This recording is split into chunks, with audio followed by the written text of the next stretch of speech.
2563วันนี้เป็นวันเดือน10เหนือออก11ค่ำเดือน10เหนือออก11ค่ำพร่ำว่าเป็นวันพุธ1กรกฎาคม2563มาพบกับรายการอูจาภาษาธรรม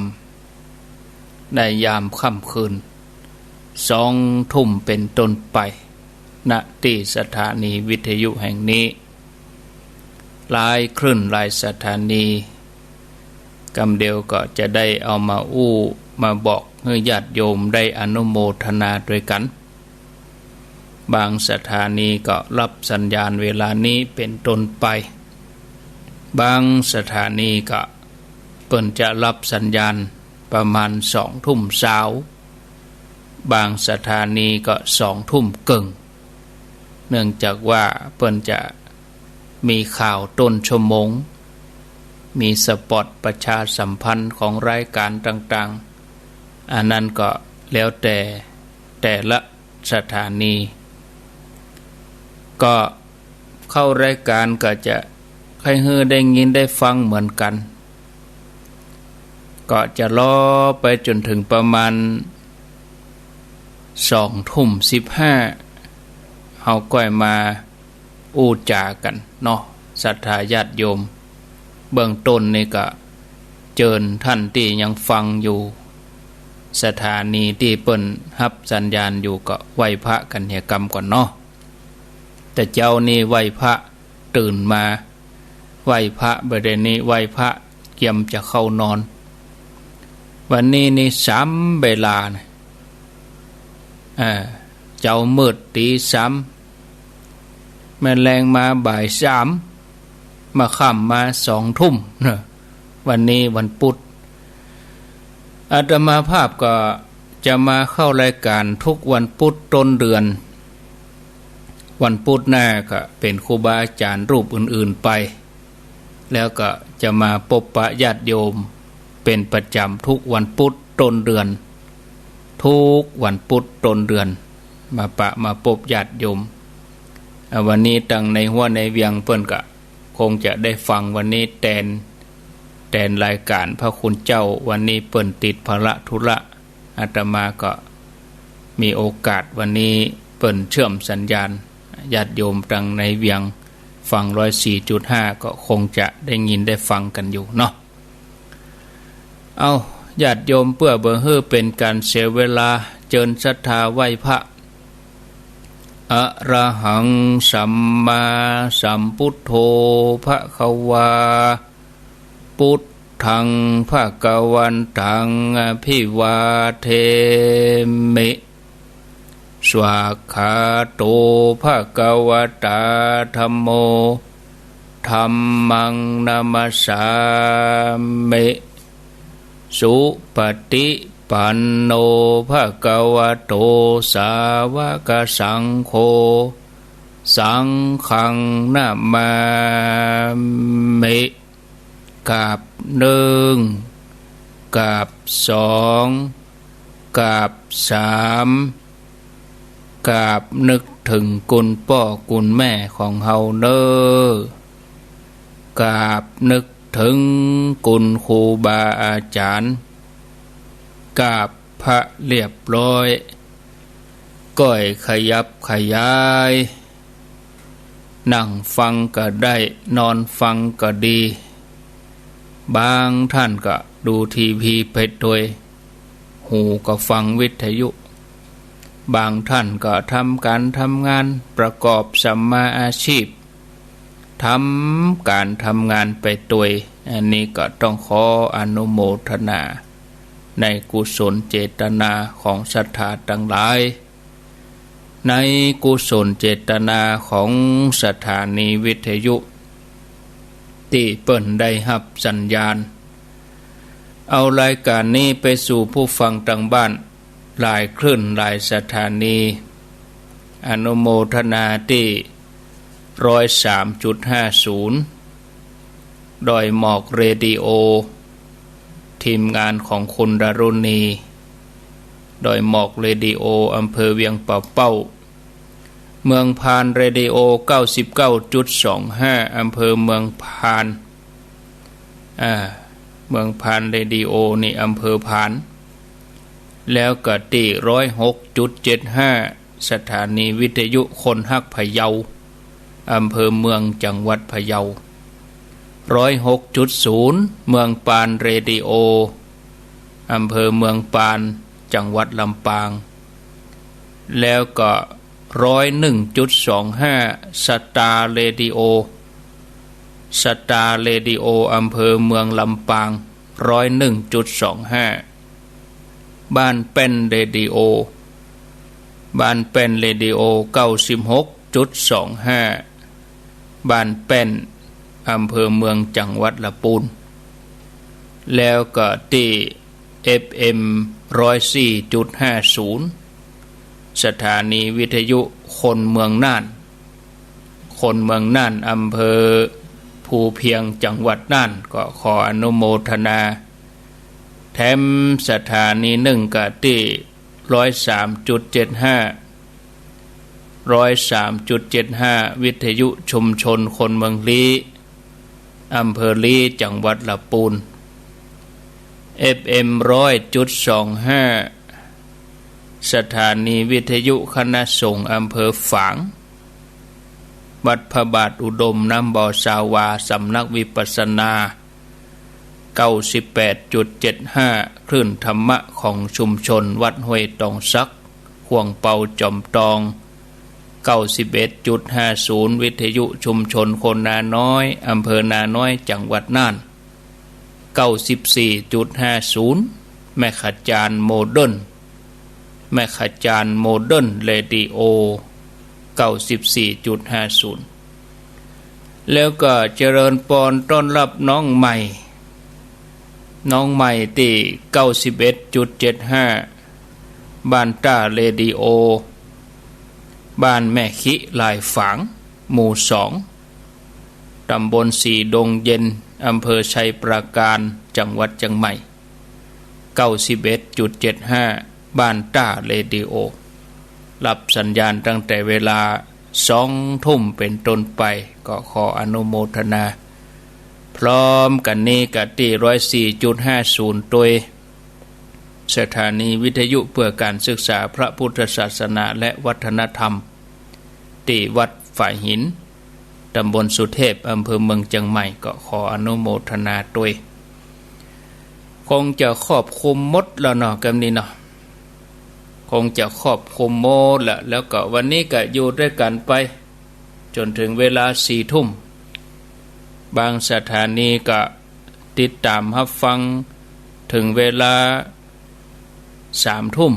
บางสถานีก็ถึงเวลา 4 ทุ่มเนาะศรัทธาญาติโยมท่านทั้งหลายก็ขออนุโมทนาโดยบ่ว่าจะฟังสถานีใดบ่ว่าจะฟังคลื่นไหนก็ฟังกันไปชัดที่ไหนก็ฟังที่นั่นเนาะศรัทธาญาติโยมท่านผู้ฟังพ่อแม่ศรัทธาญาติโยมท่านทั้งหลายได้ไหว้พระไปแล้วต่อไปนี่ก็ขอเชิญฮับปอนเนาะพอบางท่านจะนอนแล้วนี่ เยี่ยมจะรับแล้วกะฮับปอนเหก่อนบ่สัพพิติโยวิวัชชันตุสัพพะโลโกวินัสสันตุมาเตภวัตวันตรายโยสุขีทีคายุโกภวะอภิวาทนาสีริสะนิจจังวุธาปจายโนจัตตาโลธรรมาวัฏันติอายุวันโนสุขังปะลังเอาแล้วสบายอกสบายใจม่วนอกม่วนใจได้ไหว้พระแล้วก็ได้ฮับปอนไปแล้วฮับปอนนี่ก็ได้ฮับตึงมาเจ้าได้ฮับตึงมาแรงเนาะนอนฟังหันเด้อศรัทธาญาติโยมท่านทั้งหลายนอนฟังหันก่อนแล้วก็เดี๋ยวก็จะมีเรื่องราวมีธรรมะยังเอามาอู้มาจา จะเอาของขวัญที่ดีที่สุดในชีวิตมาอู้ให้ฟังช่วงนี้จบแล้วก็คำเดียวจะได้ทดสอบว่าญาติโยมเขาฟังอยู่กะครอบคลุมไปพื้นที่ไหนพ่องถ้าว่าครอบคลุมโดยทั่วหมดแล้วก็มาธรรมะต่อเนาะของขวัญที่ดีที่สุดในชีวิตญาติโยมเคยถามตัวเก่าก็ว่าสิ่งที่ดีที่สุดในชีวิตของเฮาคืออะไรหยังเนาะคำตอบสำหรับคำถามนี้แต่ละคนก็คงจะตอบแตกต่างกันยกตัวอย่างสิ่งที่ดีที่สุดคือการได้ปะกับคนที่เข้าใจคนฮักเนี่ยมีลูกที่ดีมีเพื่อนที่ดีได้รับเลื่อนตำแหน่งได้รับแง่ง คันเงินเดือนเปิ้นถึงว่าแง่งอีกเนาะได้เลื่อนตำแหน่งได้แง่งหน่อยเนี่ยมีกิจการเป็นของตัวเองดีบ่ดีก็ได้ถูกสลากกินแบ่งรัฐบาลอย่างเงี้ย สิ่งที่ดีที่สุดแตกต่างกันบางคนก็ว่าได้ไปเอวต่างประเทศแล้วก็ยังมีเรื่องราวแถมนักศรัทธาญาติโยมที่ถือว่าเป็นสิ่งที่ดีที่สุดในชีวิตแต่เคยกึดพ่องก็ว่าการที่คนเฮาเกิดมาในโลกใบเนี้ยถือว่าเป็นเรื่องราวที่ดีที่สุดการได้เกิดมาเป็นคนการได้เกิดมาเป็นมนุษย์นี่อันนี้ก็ดีที่สุดบ่ว่าตำแหน่งหน้าที่บ่ว่าทรัพย์สินเงินทองหมดนี้เฮาว่าดีที่สุดแต่เมื่อเฮาก็ต้องละมันเนาะเฮาก็ต้องจากมันไปวัตถุสิ่งของแม้กระทั่งคนฮักท่านผู้ฟังญาติโยมความมหัศจรรย์ของชีวิตเกิดขึ้นเมื่อเฮามืนตาพอมาบนโลกเนี่ยลืมตาขึ้นมาพอโลกเนี่ยนะแม้บางท่านบางคนอาจจะบอกว่าเฮาเกิดมาใจกรรมเนี่ยแต่นอกจากใจกรรมแล้วเฮายังสามารถสร้างสรรค์สิ่งดีๆให้เกิดขึ้นแถมนักเนอะท่านผู้ฟังเนอะไม่ใจนับอยู่นับกินเนาะอยู่ให้มันผ่านวันผ่านเดือนไปบัดใดอย่างวันเนี้ยเฮาจะเข้านอนแล้วเฮาทบทวนพอกะเฮาใจชีวิตคุ้มค่าก็เฮาไปผิดอันหยังพ่องเฮาไปทำอันหยังพ่องที่มันบ่ดีเฮารู้สึกละอายตัวเองพ่องก็เฮาทำอันหยังดีๆเนี่ยเฮาภูมิใจตัวเองก็วันนี้เฮาจะเข้านอนแล้วเฮาภูมิใจตัวเองเนี่ยเนาะยังมีอันหยังแถมหลายๆอย่างที่เฮาจะเอาสังขารตัวเนี้ยสังขารที่พร้อมจะลุจะเสื่อมไปเนี่ยเอามาสร้างสรรค์ให้เกิดขึ้นอันดีๆแห่งนักได้ประสบการณ์ใหม่ๆเกี่ยวกับสิ่งดีๆกับตัวเก่าแล้วก็คนรอบข้างบ่ฮู้จักจบจักสิ้นตราบใดที่เฮายังมีชีวิตอยู่ท่านผู้ฟังญาติโยมท่านทั้งหลายถึงแม้ว่าอุปสรรคในการดำเนินชีวิตถึงแม้จะมี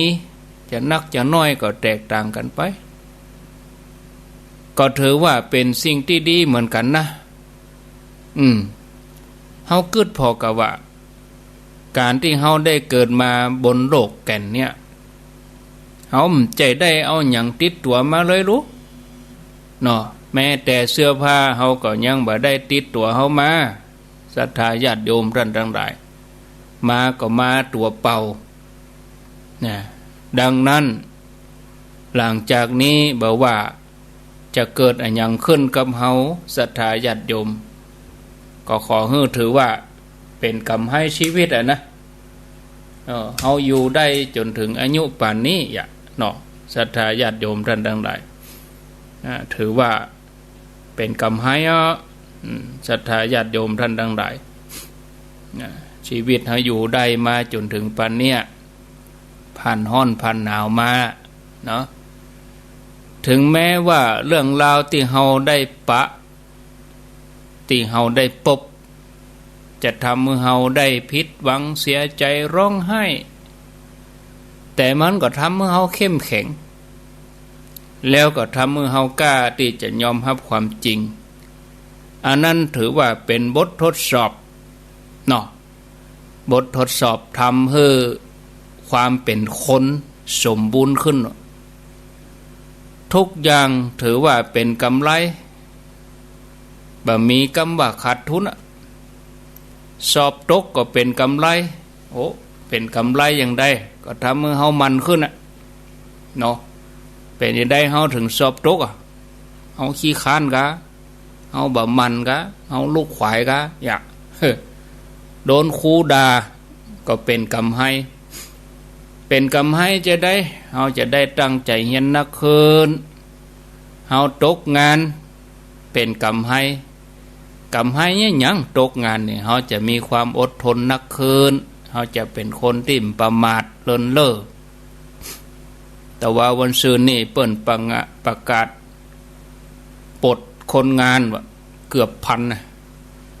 คนนั่นบ่ได้ตั้งตัวมาก่อน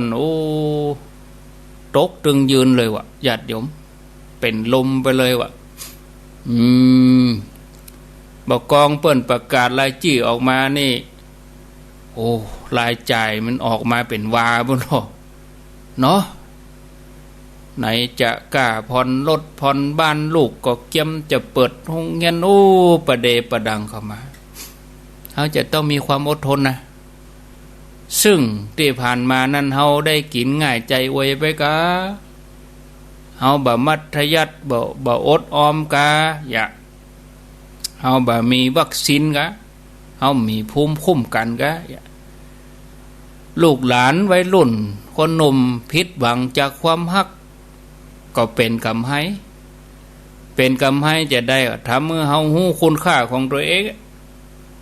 ไผจะมาฮักเฮาเจ้าตัวเก่ามั่งจะมาเจ้าพ่อเจ้าแม่เนาะฮู้ก็ว่าศรัทธาญาติโยมชีวิตฮื้อของขวัญอันหยังกับเฮาคำว่าชีวิตเนี่ยท่านผู้ฟังกูคนนี่นะได้รับของขวัญที่บ่เท่ากันนะแต่ได้รับกูคนบ่เว้นแม้แต่คนเดียวเนาะวันพุกนี้เหรอศรัทธาญาติโยมวันใหม่อย่างวันนี้เหรอวันที่1เนี่ยวันใหม่เริ่มต้นใหม่ทุกคนได้เริ่มต้นกันหมดทุกวันวันนี้ผ่านไปแล้วได้รับของขวัญทุกคนวันพุกสวัสดีวันใหม่อรุณสวัสดิ์เฮาได้รับของขวัญกันทุกเจ้าเลยวันนี้มันจบแล้วพอจะรับนี่แล้วเนาะบ่เว้นไผตูเจ้าศรัทธาคนหนุ่มคนกำคนเฒ่าบ่ว่าไผญาติโยมได้รับของขวัญอันนี้คือวันใหม่เริ่มต้นใหม่วันพุกเนี่ยทุกคนเริ่มต้นใหม่ได้เสมอกูครั้งที่หลายท่านเหนื่อยท้อผิดหวังเนาะเมื่อตะวันจะขึ้นเนี่ยอย่างวันพุกเปิ้นฮ้องว่าตะวันทอแสงถ้าเป็นแมลงนี่เปิ้นฮ้องอัสดงแปลว่าตกลงแปลว่าโอเคตะวันโอเคตะวันตกลงพระอาทิตย์อัสดงแต่เฮามีวันพุกเมื่อตะวันทอแสงยามเจ้าแสงเงินแสงทองปุ่งออกมาเฮาก็พบกับกำไห้อย่างหนึ่งคือความหวัง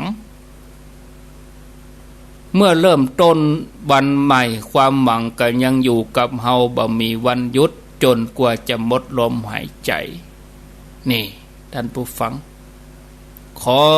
อย่ากำหนดชีวิตตัวเองด้วยการจากโลกนี้ไปอย่าตัดสินใจอย่างนั้นเนาะเฮากำลัง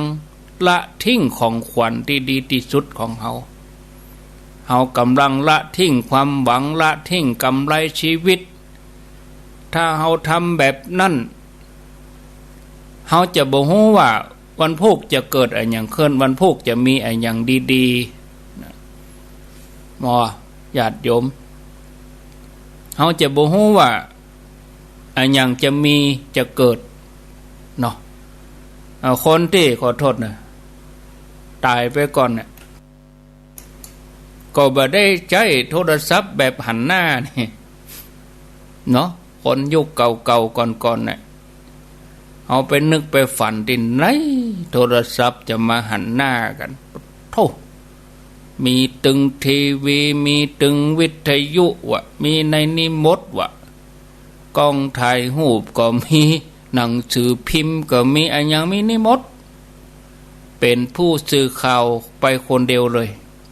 เขาจะสื่ออันยังออกไปสู่สังคมโลกโอ้อยู่ที่ปลายนิ้วใจจ่ายอันยังก็ค่อยญาติเอาเต็มหมดแน่นี่อย่างเขาไปซ่อให้ทอมละแต่ก่อนเขาเอาขอไปค่อยไปเด้งเขาเอานิ้วค่อยเอาเต็มหมดนี่ซื้อครัวซื้อหยัง2-3 วันมาถึงบ้านแล้วเนาะท่านผู้ฟังเนาะโอ้มันเหมาะดีพูดถึงเมื่อเดียวเนี่ยกำไรชีวิตกะเนาะนี่ท่านผู้ฟังถ้าเราไปทำแบบนั้นโดยที่ตัดสินใจไปทำลายชีวิตตัวเองก็ดีหรือว่าตัดหลีกหนีโลกไปเยอะโอ้ในเมื่อเราเกิดมาแล้วเนี่ยศรัทธาญาติโยมขอให้อยู่จนลมหายใจสุดท้ายก็แล้วกันเถอะนาขอให้อยู่เอาจนหายใจเฮือกสุดท้ายเนาะจนกว่าเราจะหมดแห่งสร้างสรรค์อันอย่างดีๆกับชีวิตเป็นเนติแบบอย่างอันอย่างไว้กับสังคมเป็นตำนานเนาะมันน่าเสียดายนะญาติโยมถ้าเฮาบ่ได้หันวันพุกนะบ่ได้หันวันพุกของเฮานะเฮาบ่ได้รับรู้สิ่งที่เกิดขึ้นกับชีวิตเฮาบ่ว่าจะเกิดขึ้นในด้านบวกด้านลบขอให้เฮียนฮู้แล้วก็ก้าวผ่านไปให้ดีแล้วเฮาก็พอย้อนปิกมาในอดีตที่เฮาฟันฝ่าที่เฮาอดทนมาที่เฮาผ่านมาแล้วเฮาจะพบว่าโอ้เฮานี่ก็กล้าหาญชาญชัยเฮาก็น่าภูมิใจในตัวเองรู้ที่เกิดขึ้นกับตัวเฮาเนี่ยเรื่องราวต่างๆเฮาจะมีความเข้าใจในชีวิตนักขึ้นแล้วก็จะยืนยัดได้อย่างมั่นคงเฮาจะต้องบอกตัวเองว่าอุปสรรคปัญหาผ่านมานะมันเล็กน้อยบ่มีอันอย่างเกินความสามารถของเฮาถ้าเฮายังมีความหวังแล้วก็กึศเสมอว่าโอ้ทุกอย่างก้าวของการก้าวไปของชีวิตทุกลมหายใจเนี่ยที่เฮามีอยู่ทุกอย่างคือกำไรเนาะขอให้ใจชีวิตอย่างมีความสุขศรัทธาญาติโยมแล้วก็พร้อมที่จะเริ่มต้นใหม่วันพุกเฮาก็จะยังมีวันใหม่เนาะเพราะชีวิตเฮานี่มันมหัศจรรย์นะที่เฮาถือกำเนิดเกิดมาในโลกเนี้ยเนาะศรัทธาญาติโยมอันนี้ก็คือกำลังใจนะจะไปเกิดว่าโอ้เฮาสูญเสียชีวิตเฮาจะเสียสูญไปด้วยอีนะบางท่านบางคนว่าโอ้ชีวิตเฮาอย่างมีการสูญเสียคนอื่นเปิ้นสูญเสียนักเลยเฮานักเสียสูญเสียอย่าเสียสูญสูญเสียอย่างพ่องสูญเสียอย่างหลายๆอย่างแล้วแต่ว่าจะนักจะน้อยมีมูลค่าเท่าใดมีความหมายในชีวิตนักเท่าใดเอาอย่าไปเกิดว่าสูญเสียแล้วทำให้ชีวิตเฮาเสียศูนย์ถ้าเสียศูนย์ก็เป๋อย่างรถนั่นน่ะรถถ้าเสียศูนย์ก็มันก็ไปซื่อมันจะไปกดกงงเนาะเฮานับหนึ่งได้เสมอเนาะหากเฮาเกิดจะนับ ถ้าสิ่งที่เฮาคาดหวังบ่ได้ดังหวังบ่ได้ดังใจถ้าสิ่งที่เฮาพยายามทุ่มเทสุดแห่งกายแห่งใจเมื่อบ่ประสบความสำเร็จถ้าสิ่งที่บ่เคยกึดมาก่อนว่ามันจะเกิดขึ้นกับเฮาแล้วก็ได้สร้างความเจ็บช้ำน้ำใจความบอบช้ำทำให้เฮาต้องจมอยู่กับความทุกข์ท่านผู้ฟังญาติโยมเฮากำลังไปสู่ชีวิตที่เป็นจริงเนาะเพราะความเป็นจริงของชีวิตนี่เปิ้นจะสอนให้เฮาฮู้จักยอมฮู้จักถอย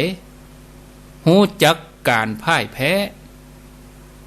สอนให้เฮาฮู้จักสูญเสียน้ำตาเพื่อที่จะได้รับรอยยิ้มคืนมาเป็นรางวัลตอบแทนเนาะแต่มันก็บ่เคยทำให้ไผหมดหวังสิ้นหวังนะหรือว่าหมดพลังเนาะศรัทธาญาติโยมเพียงแต่ว่าความจริงทุกสิ่งอย่างเนี่ยจะสร้างกำลังใจของเฮานะญาติโยมให้มีความเพียรให้มีความอดทนนะคือมีความเชื่อมั่นเพื่อจะเดินไปสู่หนทางแห่งความสำเร็จแม้ว่าจะต้องฝ่าฟันอย่างนักกว่าจะถึงวันนั้นแม้ว่าจะต้องล้มลุกสักกี่ครั้งแม้ว่าจะต้องผิดหวังอย่างแหงสักกี่หนปล่อยชีวิตให้มันผิดพลาดไปพ่องปล่อยให้ความผิดหวังได้ได้เจอความผิดหวังปล่อยให้ความฝันกลายเป็นการฝันกลางอากาศสลายไปปล่อยให้อย่างเกิดก็ให้มันเกิดขึ้นไปฝนจะตกก็ให้ตกไปเนาะบ่ว่าจะเรื่องดีเรื่องห้ายอย่างใดก็ตามทีเพราะทุกๆอย่างที่เกิดขึ้นจะช่วยสอนช่วยเป็นบทเรียนอันล้ำค่าให้แก่ชีวิตที่หาในบ่ได้บนโลกนี้ศรัทธาญาติโยมนะบ่มีอันยังที่อยู่กับเฮาตลอดชีวิตทุกอย่างมันก็รอเวลาจากเฮาไปทั้งนั้นเนาะแม้กระทั่งตัวเฮาเองโดยสังขารร่างกายของเฮาเนี่ยเชื่อว่าชีวิตคนเฮาบ่ยึดติดบ่ต้องแขวนชีวิตไปกับความคาดหวังเวลาที่เฮาสูญเสียหรือเวลาที่เฮาต้องปะกับความล้มเหลวเฮาจะต้องมีภูมิต้านทานเอาไว้ต่อสู้กับความท้อแท้จะไปเกิดว่าสูญเสียแล้วชีวิตเฮาจะต้องเสียศูนย์เนาะเพราะว่าเฮานี่จะต้องนับหนึ่งได้เสมอถ้าเฮาคิดจะนับนะบ่มีอันหยังบนโลกนี่น่ากลัวแล้วก็บ่จำเป็นต้องกลัวกับความเป็นจริงในการดำเนินชีวิตเนาะศรัทธาญาติโยมอันนี้ก็ฝากศรัทธาญาติโยมท่านทั้งหลายพอเวลาแล้ว20:40 นาทีเหลือเวลาแถม20 นาทีจะ3 ทุ่มเว้ยเหมือนกันนะแต่อู้ไปแถม20 นาทีแถม20 นาทีนี่เราจะได้ลากันแล้วรู้เนี่ยแต่ญาติโยมได้ก็คือว่าลาบางสถานีแต่สถานีที่เปิ้นรับถึง4 ทุ่มปุ่นก็มีนะเอาละลองฟังญาติโยมพอก่อนวันนี้เช็คขึ้นพอก่อนจะอันครอบคลุมทุกที่ทุกแห่งก็หาเนาะครอบคลุมไปทุกขึ้นก็จะนะญาติโยมเนาะก็เจริญปอนเนอสวัสดีสถานีใหม่บ้านต้าเรดิโอแม่ขิลายฝางหมู่2ตำบลสีดงเย็นอำเภอชัยปราการนี่แล้วก็จะมาเป็นประจำเนาะ2 ทุ่มนี่นะ แต่ว่าวันพุธก็เป็นตนอื่นเนาะวันพุธวันพัดนี่เป็นหลวงป่อเจ้าคณะอำเภอเวียงป่าเป้าหลวงป่อพระครูนิวิตศิลสังวรวันศุกร์ก็เป็นหลวงป่อเจ้าคณะอำเภอฝางวันศุกร์นะอันนี้ก็แจ้งให้ทราบอ้าวฟังจากคลื่นไหน0998366322จะกดฮับโยมก็กดวางเนี่ยใจเงาแหมหน่อยใจนิ่มใจจุ่มแหมน้อยแปลงใจเงาเนาะก็เดี๋ยวกำลังจะฮับอยู่เจริญปอนมาจากเจ้าจากตังใด104เจ้า104โอ้วันนี้เอาไปอันปล่อยออกทางในเวียงแล้วนี่ฟัง104อยู่ที่ไหนบ้านไหนอยู่สระปีเจ้าอ๋อสระปีอ๋อได้ยินชัดแจ๋วดีก็เจ้าฟังเมื่อคืนนี่เป็นยังได้พ่องหาเจ้าเข้าใจดีเจ้าคนละแนวเนาะแนวเมื่อวันบ่าย3ก็มาบ่าย3ก็มา2 ทุ่มก็มาเนาะยินดีเนอเจ้าเป็นกำลังใจเจ้าอนุโมทนาเจ้าจากฟังต่อก็ไปทางเฟซปุ่นเนาะเจริญปอนติดแล้วค่ะไว้ค่ะเจ้าสายที่2อันนี้แม่หยังแม่แก้วเลยแม่แก้วอวดร่างวังเหนือวังเหนือลำปางแม่แก้วฟังสถานีใดแม่แก้วของแม่น้องนะเจ้าแม่ขจารโมเดิร์นนี่เนาะจ้าแม่ขจารมันเป็นมันพูกจะมาก็นี่กูแรงกูแรงเลยแต่กี้ก็ท่านณัฐพงษ์ดีใจเนาะดีใจหม่อนใจนี่ใจหม่อนใจบ้านโตได้ว่าแล้วใจเนาะต้องขอบคุณกะต้องขอบคุณสถานีเปิ้นกาอันเฮาไปได้ยินกันแม่น้องก็ปนน้อยมันพวกอย่ามารอเตียนก็ยังเอาเป้ามันพวกนี่ได้มากะไม่ได้ไปเจ้าเป็นยังโอกาสหน้าเนาะเจ้าโมทนาบ้านก็จะอันไหนก็จะแปลงชุลังชุโป้เป็นยังเอาบ้านเฮาหันก่อนเด้อจ้าการบ้านเฮาทำบ้านเฮาก่อนเด้อจ้าสาธุแม่แก้วอวดร่างวังเหนือเจริญปอนนมัสการเจ้าพระอาจารย์อันนี้แม่คือกะสันทรายสังกยอมเจ้าสันทรายลูวันพระเสีย2 ทุ่มเกินกับเปิดพระอาจารย์ฟังพอดีเจ้าจับพอดีเนาะเจ้าวันนี้ได้ฟังเมื่อคืนวันนี้แตนเปิ้นมาได้วันนี้แตนเปิ้น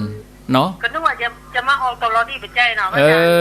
แต่ตั้งขึ้นสีขาวนี่ตลอดกะทุกวันพุธต้นเดือนเนี่ยวันพุธต้นเดือนนี่มาตลอดแต่ว่าของสถานีเปิ้นก็มีของเปิ้นไปนะ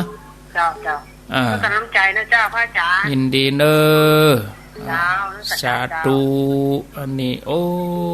เปิ้นฟัง104ฝ่ายหินเจริญปอนโอ้อันอย่างโลปิดวิทยุกำกะปิดวิทยุก่อนปิดวิทยุก่อนเนหูเรื่องละกดวางละถ้าอย่างอีนี่กดวางก่อนเจริญปอนหือฮะอย่างนั้นจากทางใดเจ้าแม่เอื้องไพรได้ยินทีกับแม่เอื้องไพร 98.75 นี่นะให้ถึงแม่นนะเจ้า ได้ยินทีเนาะชัดเจนนี่เจ้าเมื่อคืนนะแต่เมื่อวันมันชัดเลยเจ้าเมื่อวันมันยังลดน่ะกะเมื่อนี้เขาเอาเข้าบ้านหมดแล้วหรอเจ้ารถจอดหมดแล้วหรอเจ้าจะเปิ้นพายได้เจ้าตัวกลางเฮาเนาะแน่นอนที่สุดเราไผจะทำเฮาต้องเฮาทำกับตัวเก่าเนาะอัตหิอัตโนนาโถอย่างนี้ไผตึงแม่นี่เฮาเนาะต้องไผมีตัดเฮาไปออกไปเนาะแม่นละอย่างเปิ้นนั้นอย่างก็อยู่เปิ้นอันอยู่ทับคนเอาคนนั้นถ้างานออกแล้วเนาะเขาทำของเฮานี่ตึงมีใครเอาเฮาออกเนาะทำการทำงานของเฮานี่เนาะสบายใจที่เจ้าได้มาครูโอ้ยินดีนะเน้อเจ้าไว้สาเจ้าสาธุแม่เอื้องไผ่นี่เปิ้นอยู่ดงฤาษีบ้านโฮงฟังห้วยตองซักชัดแจ๋วดีแม่แรงอย่างอี้แจ๋วกาเจ้านี่เจ้ามืดนี่แจ๋วกี่เข้าง่ายแล้วก็ยังอาตมาเทียบต่างคนกับต่างเอารถออกบ้านนะเนาะจราจรทางอากาศก็เหมือนกับจราจรตามท้องถนนรับสายเจริญปนขอกราบไหว้จ้าบาจังค่ะบัลลักอยู่ท่าดาฟังบัลลับเจเนอร์ท่านว่าครูอาจารย์เราฟังจังทำท่านพระอาจารย์เนาะเจ้าแม่เสพินนี่ฟังคืนไหนแม่คืนนี่ฟัง106เจ้าก็เดี๋ยวฟังกันหลายยิ่งใจหนุ่มเฒ่าขอพระคุณจัดนักเป็นคืนสีขาวเสียงดังฟังชัดดังแถวตรงซ่านดอนใจได้ฟังธรรมะท่านพ่อครูมาอู้แล้วม่วนอกม่วนใจได้ฟังแม่ได้กับม่วนใจแม่อันนะเจ้ามาเป็นข้าวเป็นเครือรู้เนาะดีกะมันได้ว่าเป็นเหมือนแล้วนะท่านพ่อครูนะเดี๋ยวเอาหน่อยเอาตรงซ่านแห่งนี้ให้หน่อยจะเปลี่ยนน้ำในแก้วน้ำอุ่นนี่ก็เดี๋ยวจะเตียวเอาไปตรงนอกนี่ก็เอาเลยตรงซ่านดอนใจดินแดนแห่งนี้ได้ฟังสถานีที่วัดดอยน้อยดอยหลอเป็นคืนสีขาวเพื่อชาวประชาแต่นอขอเชิญคุณแม่คุณพ่อฟังกันเตอะหนอม้วนอกม้วนใจวัดปากกลางเจริญเพิดเพลินหัวใจบ่มีทางใดจะดังพังชัดเลยเนาะพระครูบรรยงผู้คนเปิ้นป่ากันรอสถานีด้อยน้อยด้อยหลอเป็นที่เกิดก่อสติปัญญารักษาจะทำท่านทำมาสอนสินละบัญชรสัมมาสัมพุทธเจ้าเพื่อเฮปุดปงลักโลกกดลงบางเบาบ่มีสุขใดในเต้าสุขใจ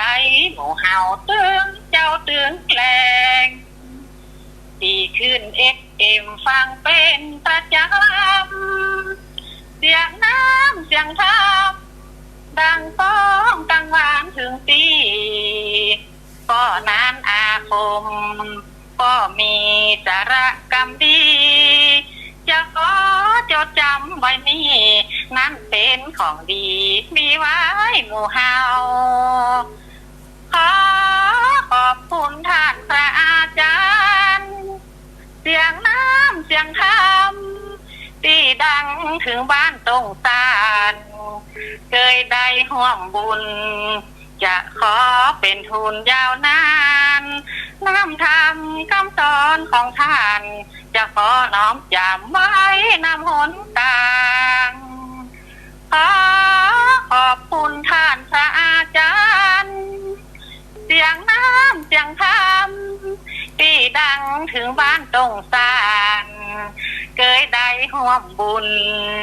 จะขอเป็นทุนยาวนานน้ำธรรมคำสอนของท่านจะขอน้อมจำไว้นำหนทาง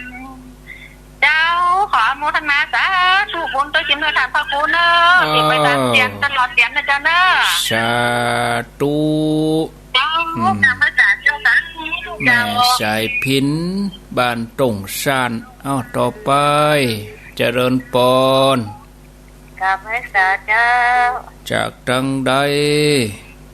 จากบ้านปิ่นเจ้าแม่เจนจิลาเจ้าบ้านปิ่นดอกคำใต้บุญน้อเจ้าโอ้จากลำปางสดไปดอกคำใต้บุญ แม่เจนจิลาเมินลำได้ยินแต่เนาะเมินลำได้ยินกันอีนี่โอ้ท่านพระครูนะกะเจ้าท่านพระครูบ่มาลูกมาแล้วเดี๋ยวกะโทบัดตัดก็นี่จะมาทุกวันพุธต้นเดือนน่ะเจ้า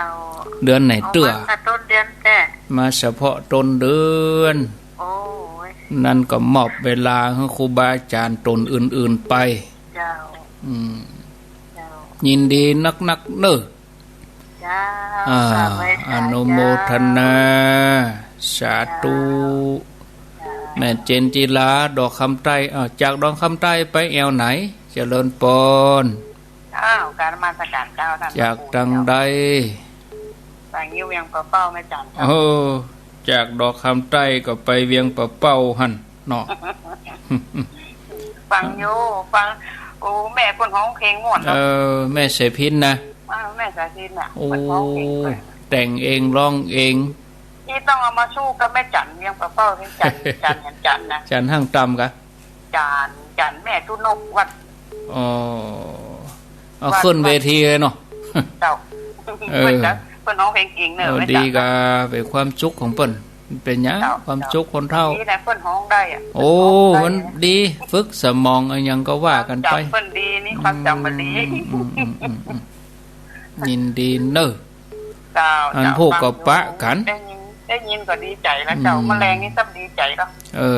ท่านพระครูออกมันพวกก็ปะกันเจ้าโมทนาเจ้าไว้สาธุรับสายแถม7 นาที0998366322แถม7 นาทีก็จะได้พักช่วงแรกก่อนลาที่ 104.5 แต่ถ้ารายการต่อไปมีเพื่อก็จะต่อเวลาขึ้นไปถ้ามีรายการอื่นๆก็ตึก 3 ทุ่มเนาะเอารับสายก่อนเจริญปนเจ้ามาสาเจ้าทำมอเนาะมอปานีปานีแม่ปานีเจ้าชัดเจนนี่นะเจ้าน้ำบ่อสวานะน้ำบ่อชาวาโอ้อันนี้แน่นอนอยู่แล้วเจ้าแน่นอนอยู่แล้วแน่นอนแม่แรงก็มาแม่คืนก็มาเจ้าไม่มีปัญหาเจ้าก็ขอบคุณลูกเครือข่ายไม่เจ้าได้หู้จับกันแต่โอ้คนลูกไผ่เยาคนลูกเชียงไฮ้คนลูกลำปางแต่มาค่อนกันนี่เนี่ยม่วนดีนะแต่เจ้าม่วนดีนะจิ่นใจดีเจ้าภาษาในเจ้าอนุโมทนาสาธุแรงทุกข์กายในเจ้าตะกี้เวียงปะเป้าแบบเดียวเมืองฝางต่อไปเมืองฝางจะไปแอวที่ไหนเจริญปน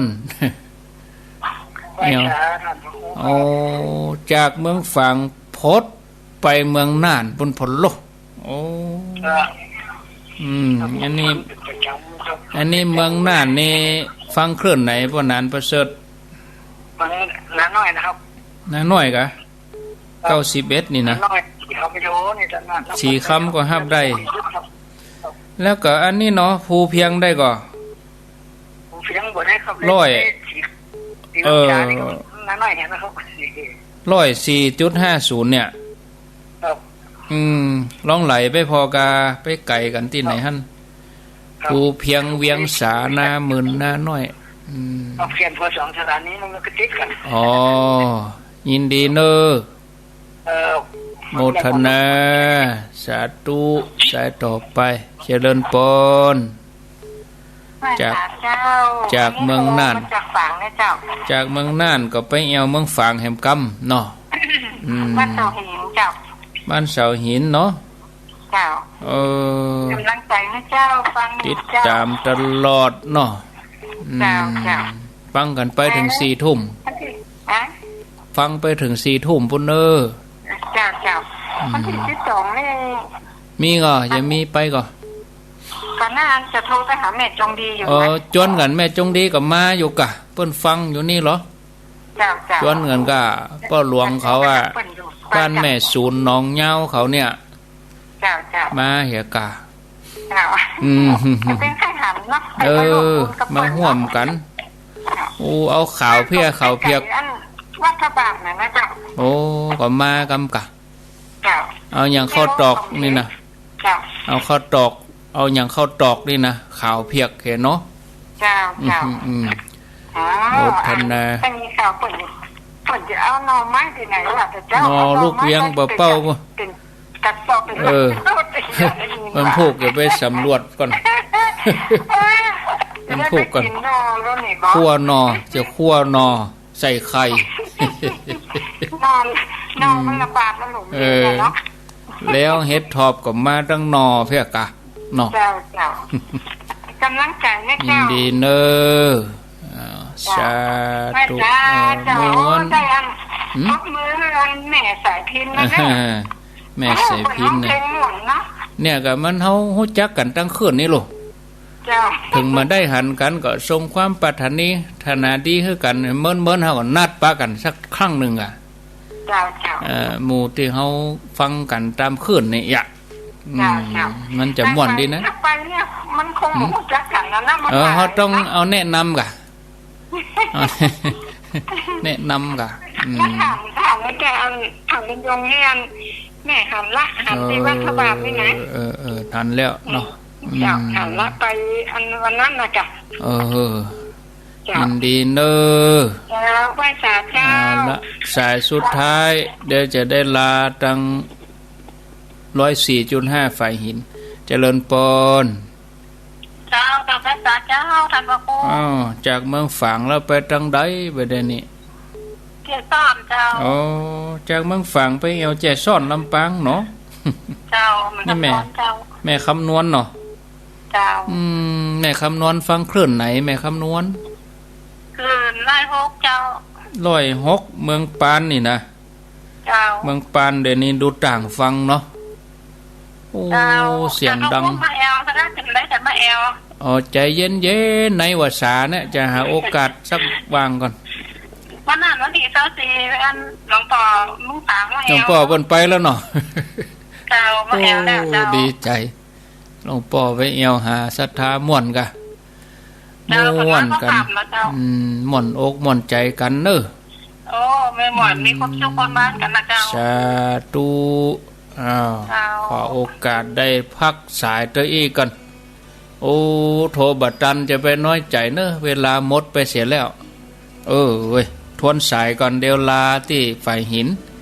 104.5 พักตัวอีกก่อนเนาะสถานีอื่นๆอยู่เหมือนเดิมสารปีฟัง 104.5 สายที่2ก็อันนี้แม่แก้วฟังจากวังเหนือแม่ขจารโมเดิร์นสันซ้ายสันขยอมฟัง 104.5 ดงฤาษีแม่เอิงไพรฟังที่ห้วยตองซัก 98.75 สายที่5ก็แม่สายพินตงซ่านลำปางสายที่6ดอกคำใต้แม่เจนจีราพะเยาสายที่7ป่างิ้วเวียงป่าเป้าแม่จันสายที่8แม่ปราณีเมืองฝางสายที่9เมืองน่านอันนี้ปอนันประเสริฐฟังนาน้อยสายที่10เมืองฝางบ้านเสาหินสายที่11ก็แจ้ซ้อนลำปางแม่คำนวณเอาลาเหียก่อนวันพุกบ่ได้เข้ารายการวันพุกตุลุงยองเด้อญาติโยมอาตมาพักฉันน้ำสักกรรมก่อนฟังใดนี้ไปไหนเตื้อก็เดียวไปปะกันชั่วโมงที่2ต่อไป